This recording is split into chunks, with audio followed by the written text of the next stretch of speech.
Hello, Christ is in our midst. I'm Father Kevin Long of St. Elias Antiochian Orthodox Church in Newcastle, Pennsylvania. Today is Thursday, June 25th, 2020, and here are the readings for today. The first reading is from St. Paul's letter to the Romans, chapter 8, verses 22 through 27.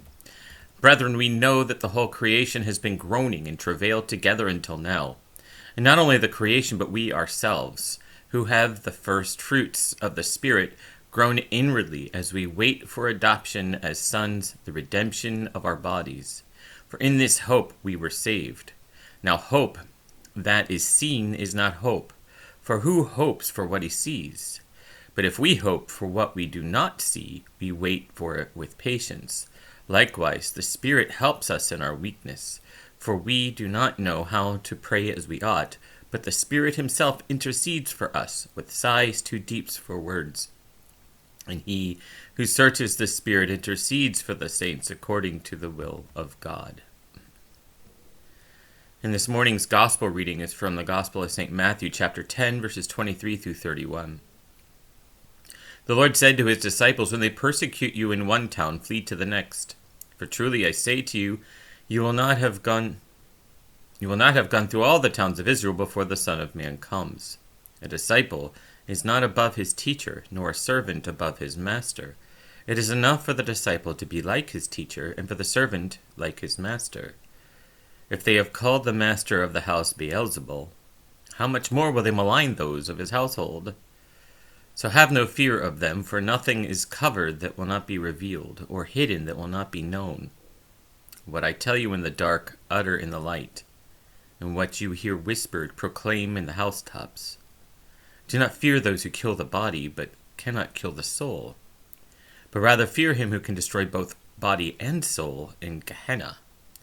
Are not 2 sparrows sold for a penny? And not one of them will fall to the ground without your Father's will. But even the hairs on your head are numbered. Fear not, therefore. You are of much more value than many sparrows.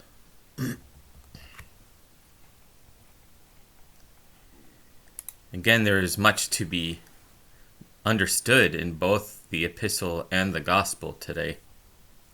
I think today we should take a look at what's in the epistle, because there is something that I think resonates with us today.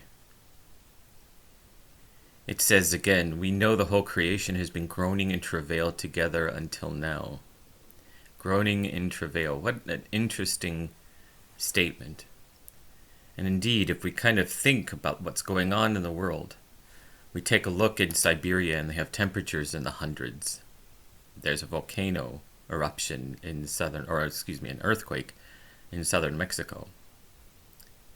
There are sands being blown from a gigantic dust storm in the Sahara that are crossing the ocean and actually are starting to affect things here in the United States.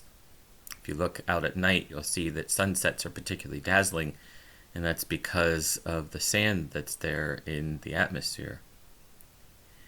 So indeed, the world itself just sort of seems to confirm what St. Paul is saying. But not just St. Paul and the creation, but also what St. Paul says with just humanity in general. We seem to be at odds with one another. We seem to have tensions that are high. These things have happened for centuries. There's nothing new under the sun. And we must, in many ways, understand our own relationship and sometimes our complicity in some of the things that are going on. But what we must remain steadfast in is that our groaning has an end. This is not a groaning of hopelessness, and this is not a groaning of excessive mourning. It is a groaning, a yearning, because things are not how they're supposed to be, and a groaning and a yearning because we know that when we are in the presence of God, that all of the things that have been spoken of, the injustices in the world, but even the world itself and its fractures and its fissures, those things will pass away. And what will be remaining are things that have been completely restored. No more earthquakes, no more hurricanes, no more volcanoes, no more tsunamis. All those things will be gone. No more oppression, no more hatred, no more malice, no more institutional preferences. All of those things will be obliterated also, because we will be united in Christ himself, in God's presence, where there is nothing but light and truth and beauty and peace. It is hard sometimes, I admit, to be an ambassador of those kinds of things in this world. But indeed, that is exactly what we are called to be. We are called to be bearers of the light. In fact, what Christ says in the gospel today is that what was told in the darkness should be revealed in the light. We are Christ's ambassadors. We are the agents of mercy, and we are the agents of reconciliation and consolation in this world. Sometimes they think we expect gifts to come to us. Like somehow we are supposed to be the ones that receive the good things. No, we have the good things already. And the good things that we have are love in Jesus Christ, and the truth of his gospel, and the hope in the things that are yet to come, in terms of his second and glorious coming, and again, the restoration of all things.